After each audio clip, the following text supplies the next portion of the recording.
vie est bien entendu un processus de démolition. Voici un homme et une femme qui ont tout pour être heureux, comme on dit. Et puis, quelque chose se passe qui fait qu'ils se brisent, exactement comme une assiette ou un verre. Est-ce cela la fameuse autodestruction ?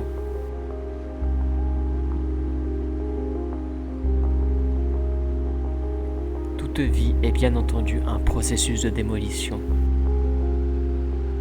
J'avais le sentiment d'être debout au crépuscule sur un champ de tir abandonné.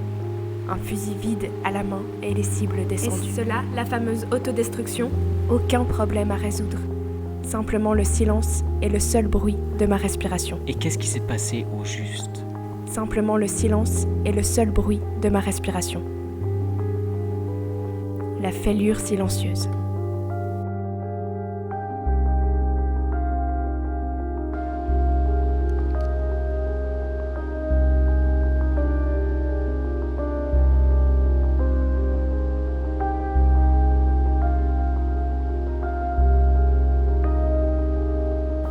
Pourquoi avons-nous perdu la paix, l'amour, la santé l'un après l'autre ?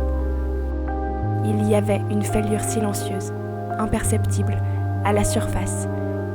Unique événement de surface comme suspendu sur soi-même, planant sur soi, survolant son propre champ.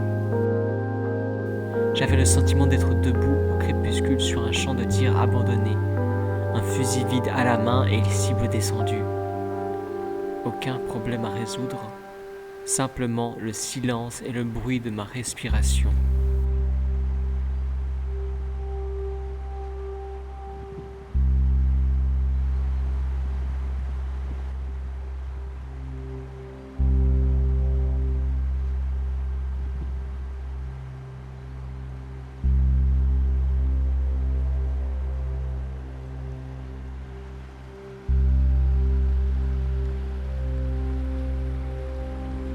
La fêlure silencieuse. Pourquoi avons-nous perdu la paix, l'amour, la santé l'un après l'autre ? Il est vrai que la fêlure n'est rien si elle ne compromet pas le corps. Imperceptible à la surface, unique événement de surface comme suspendu sur soi-même, planant sur soi, survolant son propre champ. S'il y a fêlure à la surface, comment éviter que la vie profonde ne devienne entreprise de démolition ? Et ne le devienne, bien entendu. Être un peu alcoolique, un peu fou, un peu suicidaire, un peu guerriero. Juste assez pour allonger la fêlure. Mais pas trop pour ne pas l'approfondir irrémédiablement. J'avais le sentiment d'être debout au crépuscule sur un champ de tir abandonné. Il est vrai que la fêlure n'est rien si elle ne compromet pas à la le corps. main et les cibles descendues.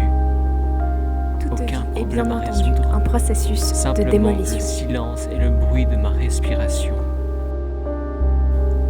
Mais pas trop pour ne pas l'approfondir irrémédiablement.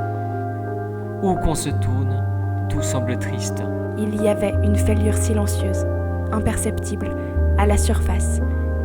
Unique événement de surface comme suspendu sur soi-même, planant sur soi, survolant son propre champ. Où qu'on se tourne, tout semble triste. En vérité, comment rester à la surface sans demeurer sur le rivage ?